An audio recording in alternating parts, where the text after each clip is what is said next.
আজ থেকে 7 দিন আগে ধানত ওষুধ দিয়ে আসছি, এখনো যায়নি। কি হলো যে কারিং পোকা লাগিয়েছিল, যাই ভিজিট করে আসি। চলো আমার সাথে। আমার এই ধানত যে পরিমাণ কারিং পোকা লাগিয়েছিল, আমি তো মনে করেছি এই ধান হবেই না। তো যাই হোক, এখন আল্লাহর রহমতে দুই একটা দেখা যাচ্ছে, কিন্তু ঝাঁকে ঝাঁকে সেটা আর নেই। যাক, তাতে বুঝে যাচ্ছে কাম হয়েছে, ওষুধও কাম করেছে। কিন্তু এটা তার একবার ওষুধ দেওয়া লাগবে, কারণ রিস্ক নেওয়া যাবে না। ওরা ধরেছিল মানে উড়ে দিবাই লাগিয়েছিল। হ্যাঁ, গোড়া গেছে, উপর দিকে এখনো যায়নি। উপর দিকে আস্তে আস্তেই মনে করছে আমার নজরে চলে আসছে, বসে দিছি। তো যাই হোক, সমস্যা নেই, ধান ভালো হচ্ছে। পোকা না থাকলে তো মনে করে আরো ভালো হলেনি। কিছু জমির মালিক আছে, আবাদ করবে 2-1 বিঘা, মানে সারের দোকানের যত সার আছে ব্যাগ এনে উই বসাবে, আর মানুষ দিবাই দিবে না। যারা বেশি বিঘার করবে, বেশি সার দিবে, তাই মরবে, সোজা হিসাব।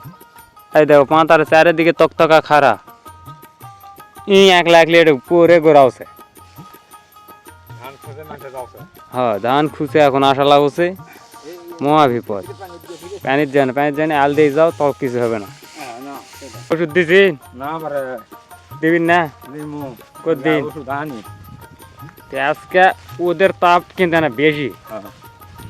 আমি এই দুপুরের সময় বাড়াছি, দিনের সময় পাচ্ছি না, সকাল থেকে কামে কামে ব্যস্ত বাড়িতে।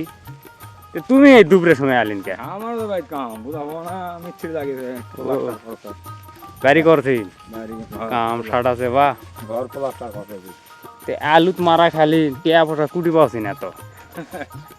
আলু মারা খানো, হ্যাঁ, ধানও তো মারা খানো। ধানও তো এদিকে সিট পটাং মারিছে। হ্যাঁ, ইয়েছে তাও অনেকখানি করে। তবে আমার ধান তক্তার মতো খারাপ হয়ে আছে। এই দেখো, এটাই মনে করছি, এটাই লয়, ব্যাট ব্যাগে যত আছে সব ওষুধ দিছি, লাস্ট ডোজ মেরে দিছি। চিন্তা করছি ওটাই দেখতে পাচ্ছি, 7 দিন আগে দিছি যে কারিং পোকা ঢুকিছে নাকি।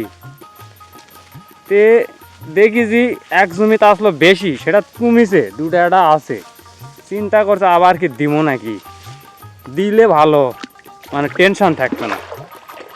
না দিলেই অবস্থা খারাপ। কিন্তু এই যে পানি দেখছিন, এই পানি কমবে কোন দিন, আর আলু সরষে লাগাবে কোন দিন?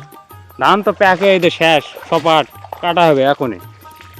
ইরির ধানের মতো কাদতে ধান কাটা লাগবে এবার দেখছি অনেক মানুষ, যারকে ধান পেয়ে গেছে। এই যে এটা আমিনুর ভাইয়ের ধান, ওরে আল্লাহ রে, ঝোনা লাগে গেছে, তার লক্ষ্মীর গু লাগিয়েছে ধানত, মানে ধান ভরে গেছে। কি আর করবো, দুঃখের কথা। তো যাই হোক, এই ছিল অবস্থা। ধান চাষ করেও বিপদ, ধান যাচ্ছে শুতে, ধানত লাগছে চিটা, কারিং পোকা, মানে সব সময় জমির নজর থয় লাগবে।